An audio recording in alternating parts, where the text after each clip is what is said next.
Oh, I know what happened. Or do I? Maybe I don't know what happened. Hello. Perfect time for the technology to break. I'm gonna just fiddle with that for a second because I need to make sure you can see the syllabus on screen.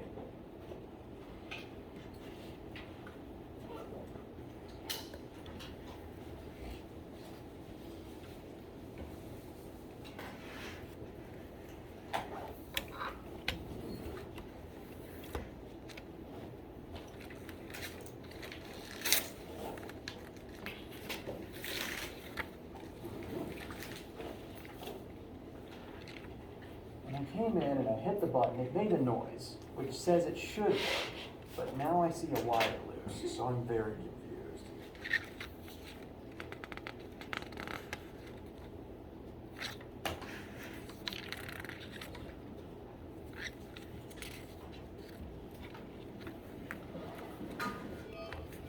Okay, thank you, Gene. Thank you so much. In physics, we're going to discuss a lot of, laws of physics. And even though it's not in any physics textbook, Murphy's law is definitely a law of physics. Which, if you don't know, is the law that says if something can go wrong, it will.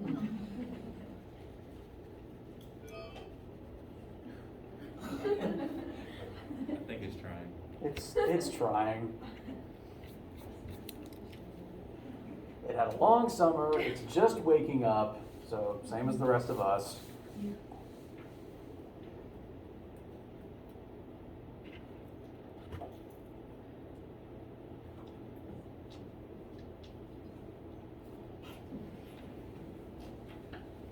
Looks like the ball is getting brighter, or I'm tricking myself. Anyway, so I'm just going to start talking and we're going to see what happens there. Hello, everyone. My name is Joshua Hoffbauer, and I am the lecturer for Phys1500. Welcome. You're all in the right place, hopefully, as long as you signed up for Phys1500. Welcome. I know that the actual signing up process might have been kind of weird because in the physics department, what we're currently doing is to sort of distinguish between the lecture section and the lab section. We have 3 different lecture times and 4 different lecture times. And between those options, that means that there's at least 12 different sections you could have signed up for. This lecture that you're currently sitting in, of course the syllabus isn't open. Why would the syllabus be open? Why would the projector work?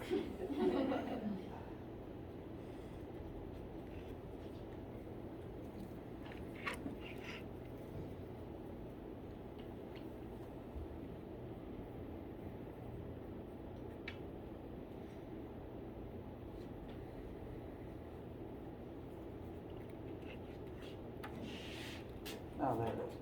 This is currently lecture section C, which meets Monday, Wednesday, Friday at 9:30 to 10:20. Raise your hand if you like this new on the half-hour scheduling system. Okay. I'm not a fan myself. I don't know why I changed it. But this is section C. Every section, every lecture, is ideally exactly the same. So in the off chance that you end up missing a lecture, you can attend literally any of the other ones as long as you can physically get to the room or just watch the backlog on YouTube. So really which lecture you attend doesn't really matter. Granted, this is probably the most students I've had since quarantine rules hit. So I'm probably going to have to start getting some extra tables in here to make sure that everyone is actually adequately spaced. I didn't realize that there'd be this many in the room just yet, and someone went and rearranged my tables on me. That was unkind of them. So I will work on getting more tables and making sure the machine works. Back talking is not going to make it friendlier. In general, though, all the lectures are the same, so if you miss one, you can attend a different one. The labs are also all the same.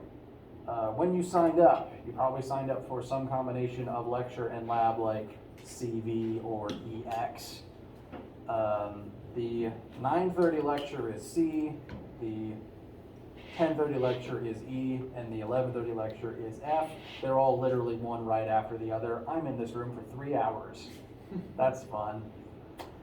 Meanwhile, the labs will meet Monday, Tuesday, Wednesday, not Thursday, but yes on Friday, so 4 of the 5 days a week. It's the same lab every single day of the week. It's just a question of what day you're supposed to come. And because it's the same lab every single time, I'm generally don't really care which one you come to. The exception to that is some labs are just more full than others. In general, most people try to avoid Friday, so that tends to be the emptiest one. So if you miss a lab and need to make one up, or you just can't do one day a week because of sports or medicine or what have you, you can go to a different one, but please tell me beforehand, because if you happen to miss, say, the emptiest lab of the week and say, I need to attend on the busiest lab of the week, then I need to work on something. So please let me, all this to say, you can attend another lecture, another lab, just please let me know. And all of my lovely slideshows and syllabus stuff is just gonna go to waste. This makes me so sad. Well, it looks like most people in here have with them a laptop. If that is the case, I encourage you to go to Brightspace. If you are not in the course Brightspace page, do please let me know. Yes? I don't think I made it. Okay, can I get your name? Rod Haygood. One more time. Rod Haygood. Rod Haygood? All right, thank you. Let me check real quick. And I will make sure to write your name down just in case.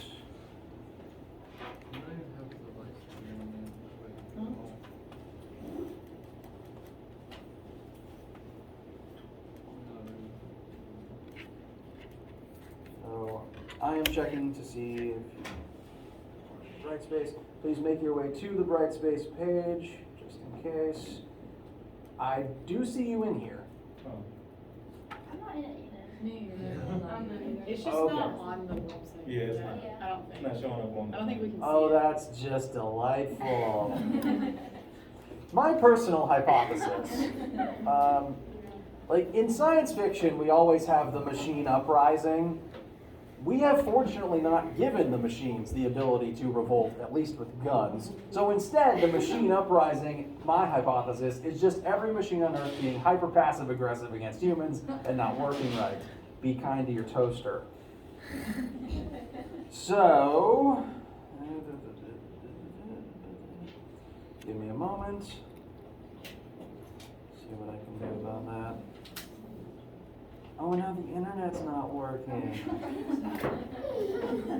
Well, Murphy's Law, Myra. Okay, it says the course is inactive for some reason. I don't care for that.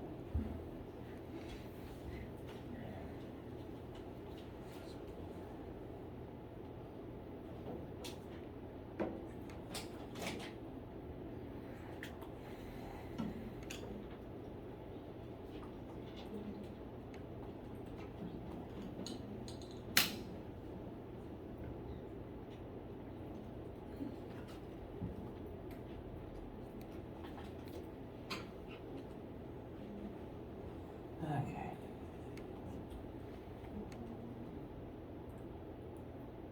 I can't read Course offering.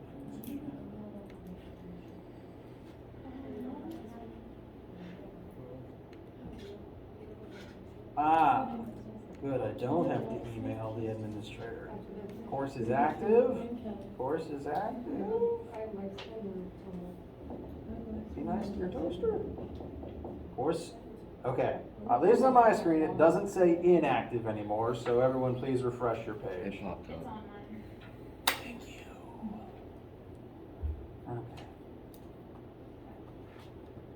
Okay. Okay. So, if you proceed along to Brightspace, there should be a class info chapter tab that you can go ahead and look into. This will have within it the syllabus, the equation sheet, and at least one of the slideshows I was hoping to show today, which has all the course information we're going to talk about today anyway. So, since I probably won't be able to display it today, please do turn your attention to the syllabus and the information there, and we can go from that location. So, once again, welcome to physics.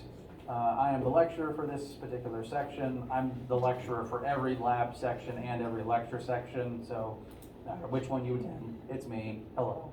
My name is Joshua Hoffbauer, and I'm actually a graduated physics student from here at PC. I graduated class of 2014, and now I'm back teaching. And honestly, it's been really great, and I'm happy to be here. Minor disclaimer, just because I don't want to inadvertently spread information that is false, I do not technically have my doctorate.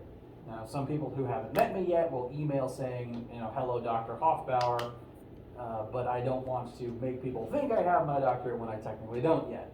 So I tend to ask most people to call me Mr. Hoffbauer, or ever since when I taught high school, my students just decided I was Prof. Hoff from then on. So any variation or combination of those I'm fine with. I just don't want to make people think I have something I don't.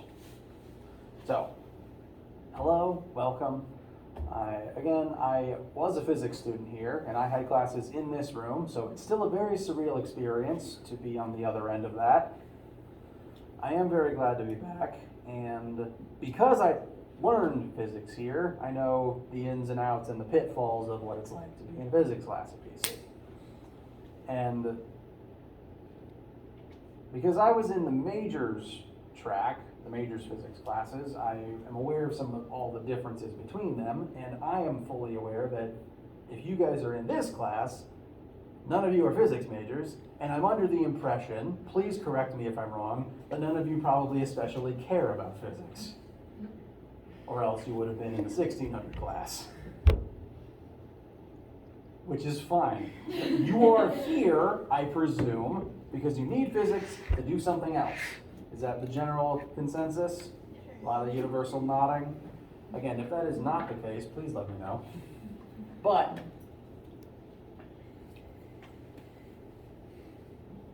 what that means to me is I am wanting to come at this class and teaching you from the angle of this is stuff that, like the physics of all the things that you must be doing in your other classes is probably not the first way to process information that pops into your head. Most people I get through this particular section are chemists, biologists, sometimes mathematicians, and the main types of majors we're looking at in here. Okay. So, my goal for you guys is to explain physics in terms of what you already know. You're all doing math and science elsewhere. You've been observing the universe your entire life. And physics is just the study of the universe. Physicists look at the universe, turn it into math, form their hypotheses and do their experiments accordingly, and use the math to interpret, or at least make our best guess as to what the heck's going on out there. I also drink a lot of water, which is noticeably harder with this thing on, so pardon me.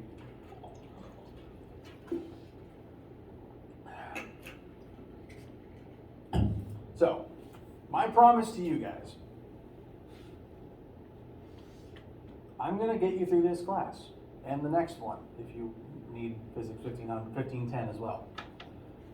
Physics is a difficult thing because it's literally the study of everything. We're trying to talk about the entire universe using math in here. That is inherently a difficult thing. And just because, again, none of you are physicists, which again is fine, it's my job to teach physics to non-physicists. I lost my train of thought. Which happens a lot to me.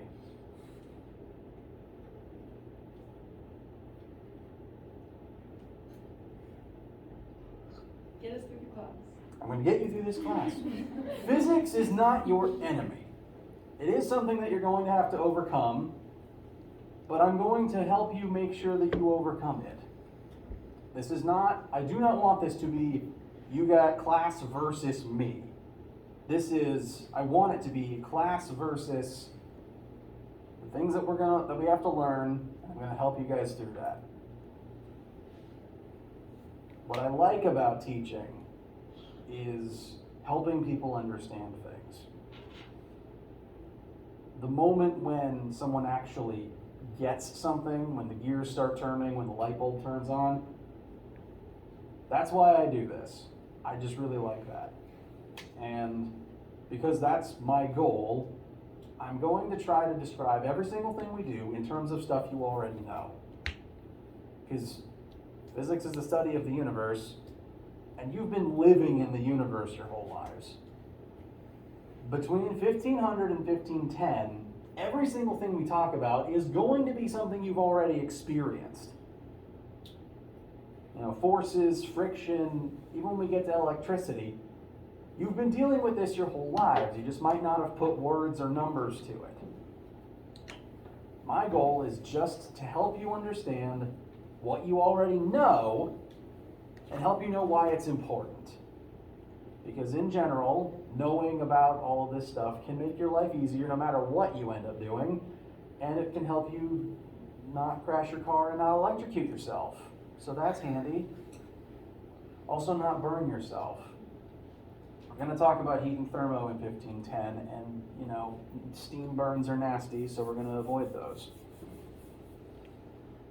Because I don't have things on the screen, I'm already all over the place this morning. So, how was I? Physics. Assuming physics your whole lives. Okay. So basic tips for this class. Don't panic. Again, physics is hard. It's going to be hard, it's going to be tricky. That's okay. Because you're going to get it. It's okay if it doesn't happen immediately. You are going to get it. That's the point of the class. That's the point of my job, is making sure you get there eventually. It might not take you might not get it your first try. You might bomb a homework. You might bomb a quiz. That's fine. You're literally learning. That's the point. And when we look at the syllabus in a second, I'm going to show you how insignificant bombing a homework or a quiz is really going to be in here. It's okay if it's confusing, because you will get it. I will make sure of that. Another general tip, please leave nothing blank on any assignment.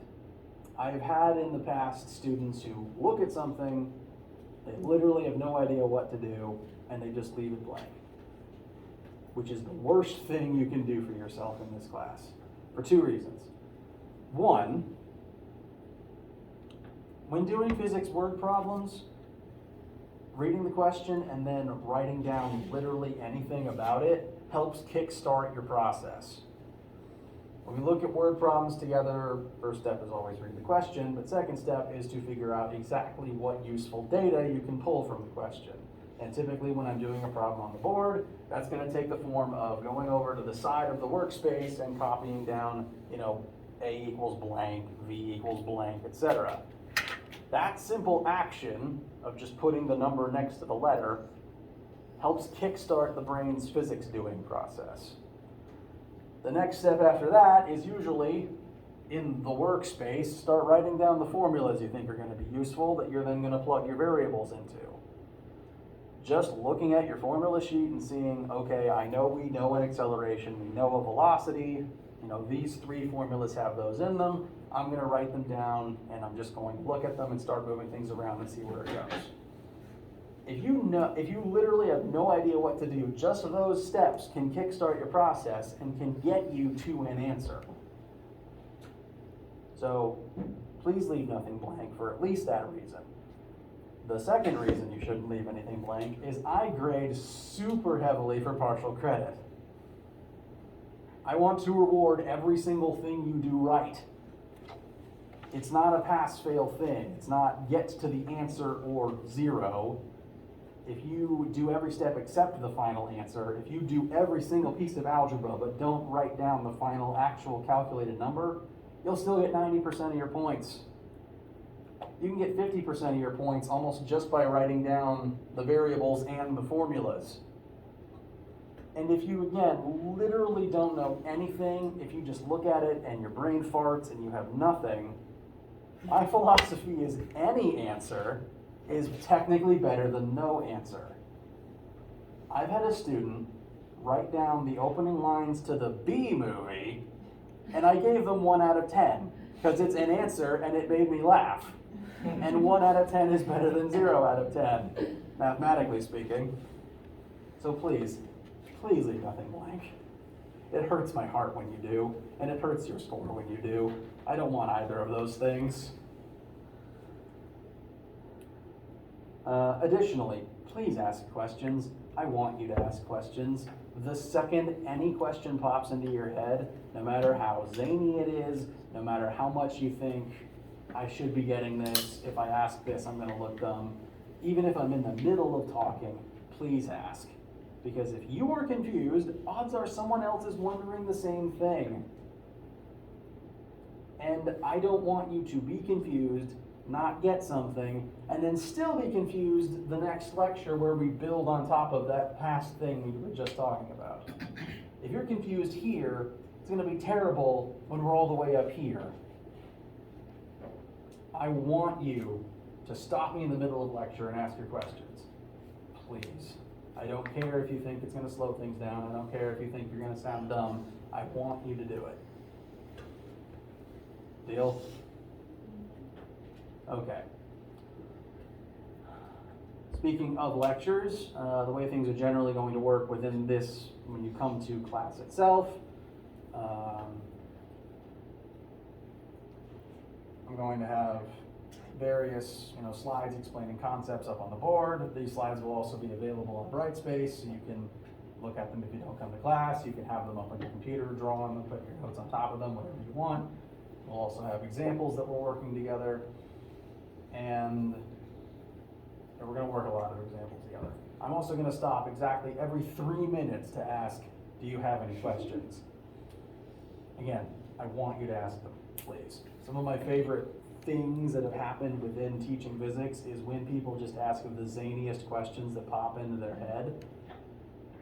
Because I find myself especially good at, one, tying it back into the lecture somehow. A lot of fun stuff happens when we start talking about electricity and people ask any zany thing that pops into their head. I can tie it back into what we're talking about. I want to talk about interesting things in here. The other thing that happens is if the concept somehow relates to something you saw in science fiction, I get a lot of questions about, space travel and lightsabers. I can tie that in somehow too. It's also just fun. I want us to have fun. Because if you never take another physics class again, you might not get another chance to ask.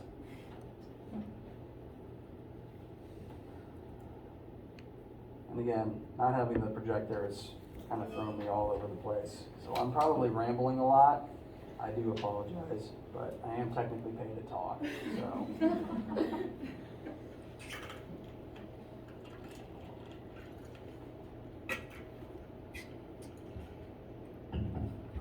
Other things about class. Masks on. The goal is for everyone to sit every other chair. I will apparently need to get some more tables in here and some chairs that actually work. I'm pretty sure we've been using the same tables and the same chairs in here since I was a student 10 years ago, and they've all lost wheels accordingly. That is another thing I'm going to put in the work order.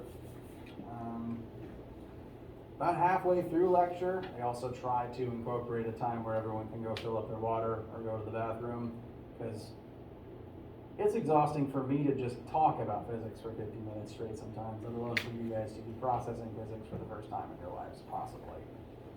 So, that clock is slow. Oh, is that clock dead? That clock's dead. It just happens to have been the right time for a second there.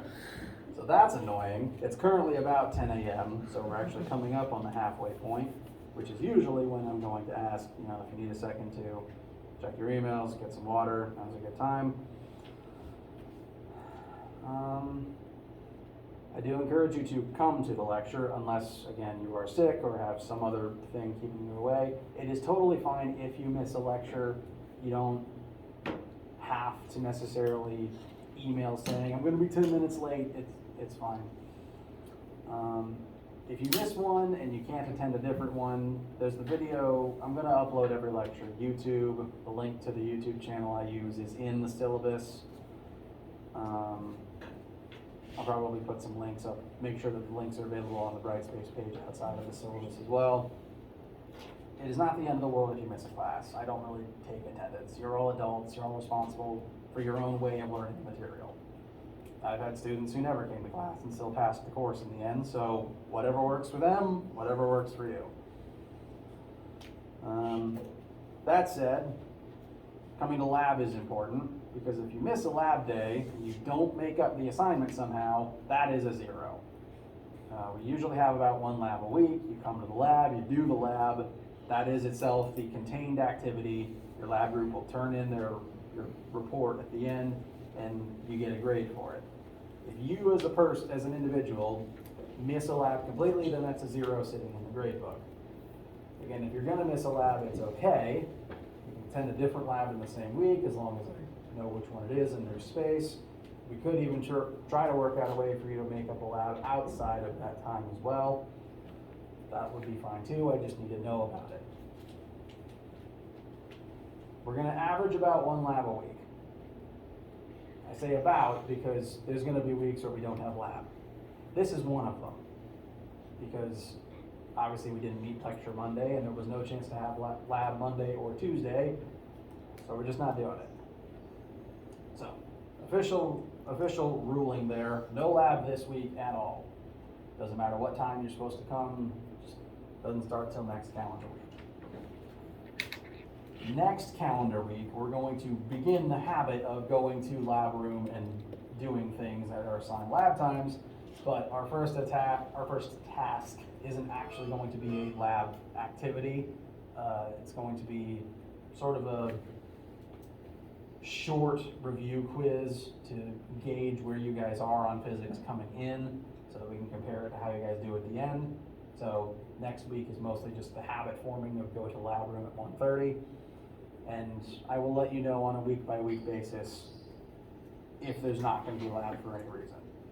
Usually if a break or something happens that cuts the week off, like if we have a Monday or a Friday off, I'll usually just cancel lab for the whole week, because it's not worth one group getting ahead or behind the others. So I will let you know when labs are. Do come to the labs.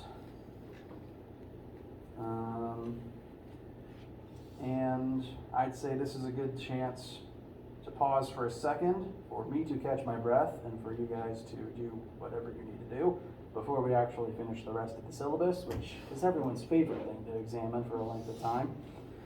So, if anyone needs water or bathroom or just to look at your phone to relax your brain, do it. I'm going to inhale some water.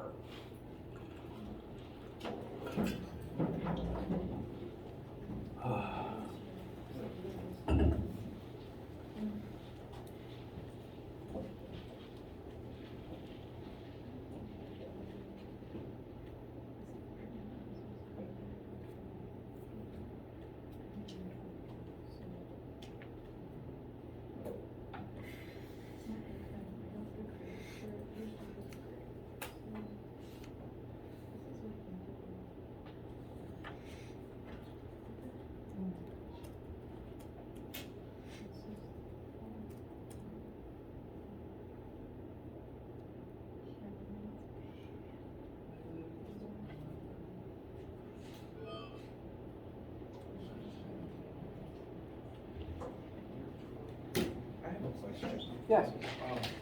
I'm supposed to be doing a physics dual engineering degree, but I didn't get a good background in high school, so I'm supposed to be in physics, right? Like, they told me to take one physics before I take the other one.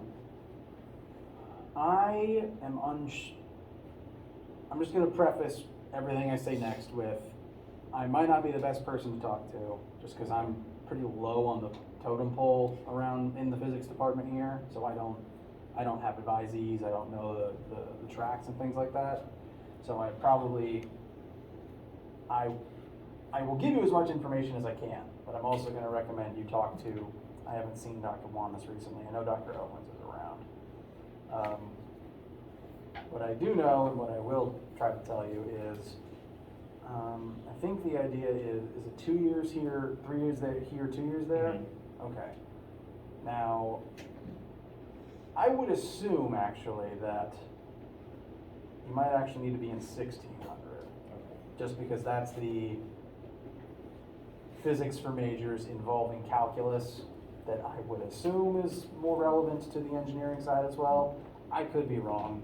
That's just my base assumption. Now, we're going to cover a lot of the same things. That class is just harder and involves more of the math that you're going to see in higher level math and engineering stuff. Okay. So, yeah, no. My advice is definitely talk to Dr. Owens because he's going to know more about that than I do, sorry to say. Okay. Thank you. You're welcome.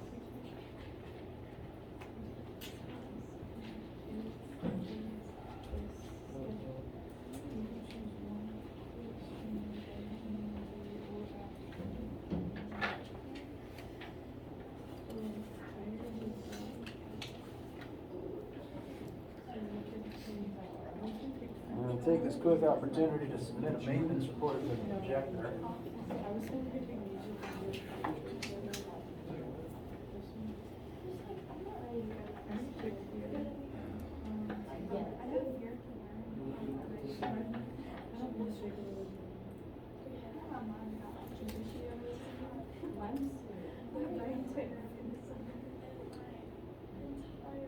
Fair. And honestly, growing up, there were summers where I would start school again, hold a pencil, write my name, and realize I don't think I've written anything in 3 months. I didn't even bring a pencil to college. I had to borrow some from my roommates this morning.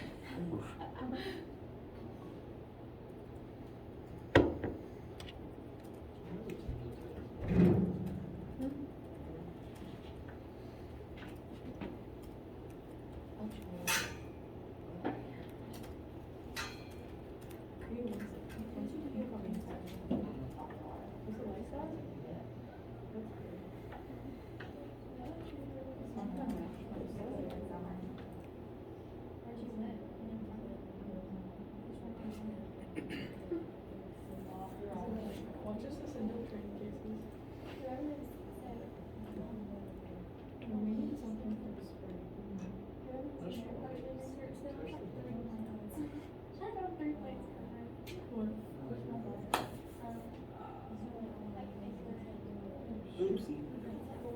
Okay, everyone good? Any questions before we continue? Okay. We're gonna just continue looking at syllabus stuff. The syllabus itself is on Brightspace. I do encourage you to follow along with me. You can either look at it on Brightspace or you can just download the file and just have it. On the first page, we got most of the mathematical course information. The top bar has my name, my email address. You'll be getting a lot of emails from me. And I do check my emails pretty regularly. They route to my phone. If you have a question, after hours, email it to me, and the only reason I won't try to get to you quickly is I'm driving or I'm asleep. So again, ask your questions whenever you have them. There's also 3 links at the top of the page in the little box. One of them is to the YouTube channel that I use. It's a very boring channel. It's just the backlog of recordings, but it has stuff going back to previous semesters if for some reason you want to dig through those for other examples on relevant questions. There's also a link to the general Brightspace page and a link to WebAssign, which is the online tool that we're going to be doing homeworks and quizzes through. I'll elaborate more in a second, but do hang on to that link. There's also the times for the labs and the lectures, the grade scale. I use a 10-point scale, so if you have a 90, you have an A, and so on and so forth further down. Grade scale, there will be 2 tests, and combined, those tests make up 38% of your grade. So each test is 19% of your grade. Quizzes are 5%, homeworks is 10%, and labs are 17%.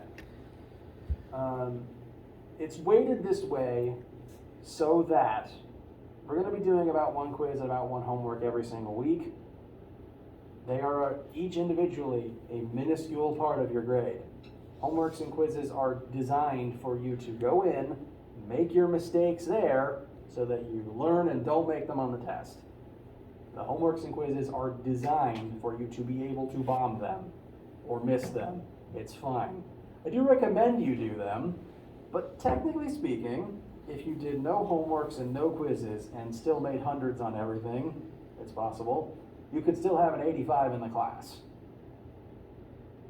I say that as a comfort. Y'all are going to be fine. Do them. They're good practice, please. Okay, I've gotten some questions about textbooks and WebAssign. WebAssign is the tool that we're going to be doing our homeworks and quizzes through. Access to WebAssign is not optional, it is mandatory. And if you've never used WebAssign, when you join the WebAssign classroom, and there is instructions about how to do so within the syllabus, which I would show you, but I can't. Every week on WebAssign, there'll be, at least about every week, there'll be a new homework assignment, which will be about 10 questions that you can stop, come back to, work on at your own pace, about the things that we're learning that week or learned the previous week. And there'll also be a quiz, which will usually be about 2 or 3 questions and designed for you to sit down and do it kind of as a test of, can I do this under a time constraint without looking at my notes? They're designed to take about 20 minutes, but just for academic accommodation reasons, I've set the timer up to an hour just in case.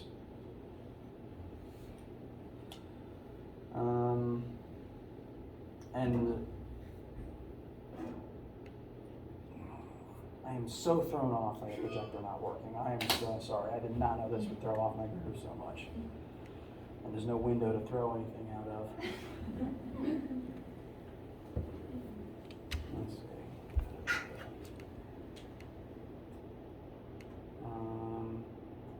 I'm scrolling through the syllabus to see what I have and haven't mentioned yet. Second page. The lab section, do come to lab to make up missed labs. I've already said everything in there, I think. Homeworks and quizzes, again, will be on WebAssign. Anywhere you see on the syllabus, EWA is an acronym that just means, I think it's Enhanced WebAssign or something to that effect. It's just the acronym that is used for WebAssign. There's some general tips and instructions within the homework and quiz section for sort of how to handle them in terms of, if it's a fill-in-the-blank question, it really doesn't matter what you put because the computer can't auto-grade it and it makes it correct anyway. I tend not to ask those for that reason.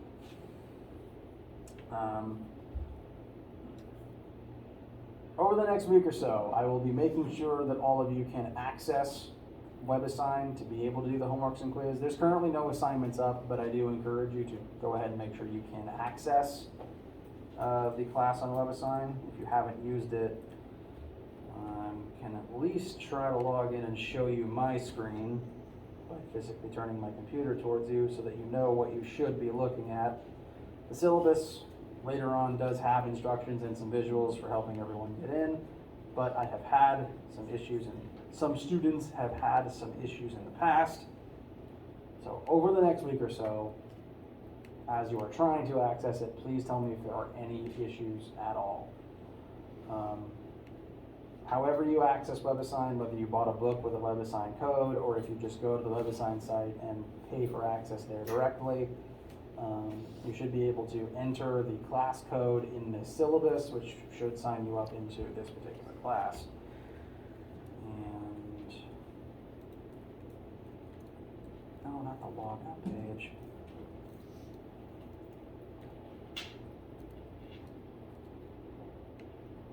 Now Kevin WebAssign doesn't even want to work for me.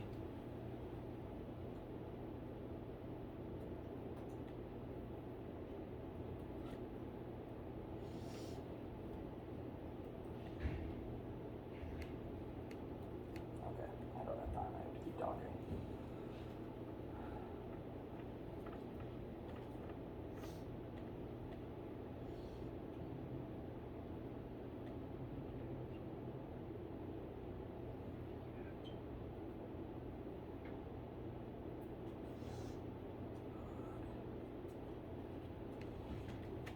Okay, so for now, since I can't display anything, just follow the instructions later on in the syllabus to help get you into WebAssign. That's at the bottom of page 3.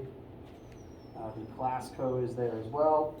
Hopefully the projector will be working and hopefully everyone can gain access within the next week, and then the assignments will start.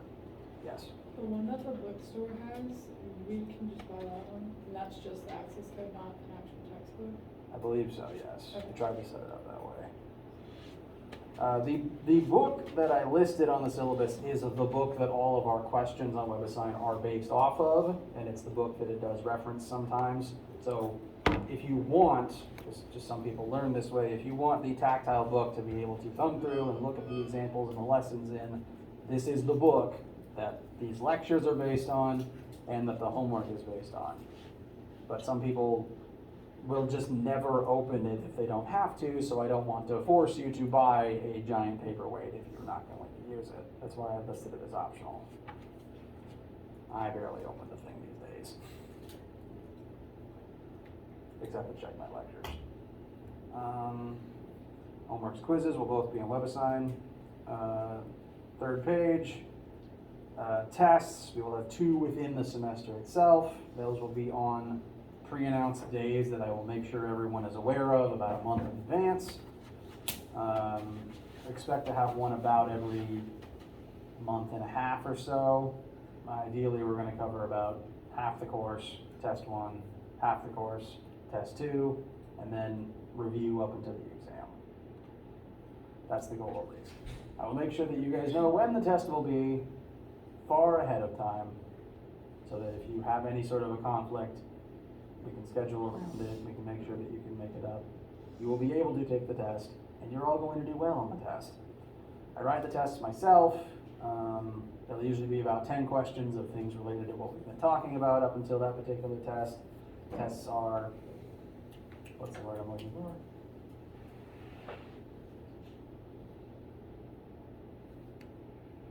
Tests reference everything that we've learned up until that point. I grade super heavily for partial credit, so do please put an answer for everything. I also give options for bonus points.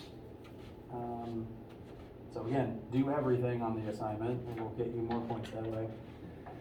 And exams work very similarly. Honestly, the exam is just a test times 2. So you're going to get plenty of practice with the tests, and we'll have plenty of review leading into the exam. They're going to be formatted the same way, and you're going to have an equation sheet that you can use on all of them. Said equation sheet is already on Brightspace. You can already begin looking at it. Hopefully some of the things in there should already look familiar to you. It'll be the same equation sheet for the entire semester. You can print it out, you can write on it, you can re-download it as many times as you need to. You can use it on every single assignment, because I'm a physicist and I'm not paid to memorize them. I always have a reference sheet, so I'm not going to make you memorize them either. That is a fool's errand.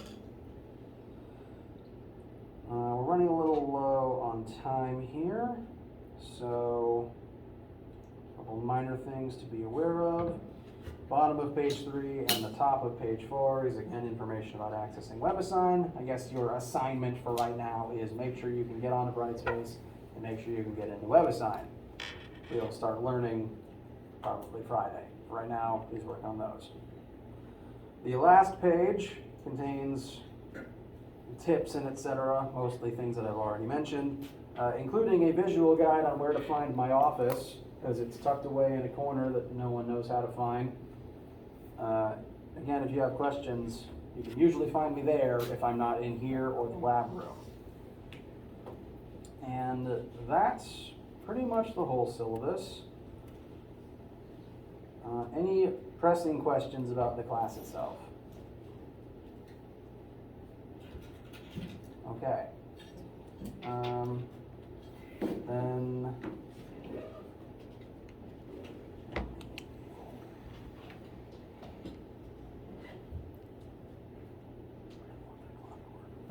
so 5 minutes at the end of our assigned time. I'm not inclined to keep you very long on the first day because no one has any attention span left over from summer.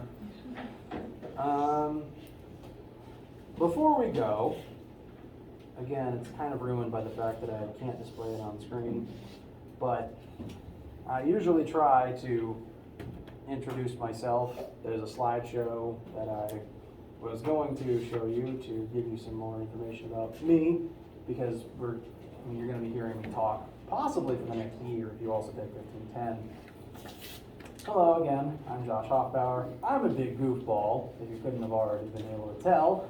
I went to this school and I'm glad to be back. I'm a physicist, so that should already tell you that I'm a big old nerd, and I welcome and relish any of your goofy movie or sci-fi or sometimes even fantasy related questions, because I can talk about movies and video games for way too long. If you have a question about how would this science thing work in this setting, or I saw this in a movie, does that actually happen? Please ask.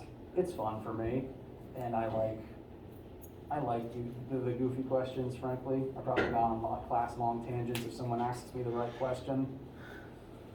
And I'm hoping that we can have a good time in here, because I have a personal philosophy that learning is easier when you're not miserable. So, I am in favor of us enjoying ourselves. I hope to get to know all of you to the point where I can at least be able to make examples that help you guys. Because if you ask me a question about a certain thing, I can, again, reframe all of my other examples in terms of, here's how this concept applies to this thing that I know you enjoy. And I hope we can have a good time. I'm also terrible with names, which is a problem enough when I can see most of your faces. So I apologize in advance. Names are going to be hard for me. If you want to introduce yourself personally, so that I can put face to name, I would appreciate that, but I'm not going to force anyone to do that just yet. I am just apologizing in advance that I'm going to ask your first and last name constantly, and I apologize. There's just a hole in my brain where all the names go and they don't come back out. I apologize. I'm going to apologize a lot. So, don't want to keep you guys too late on the first day.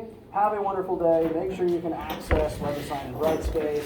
If you have any questions, any problems at all, please find me, email me. Don't come to my house. And have a wonderful day.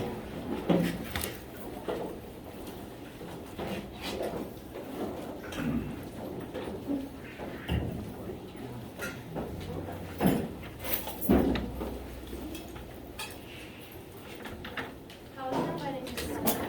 It was very nice. The rain stopped just before the ceremony. Aw, that's good luck then. It is. It also stopped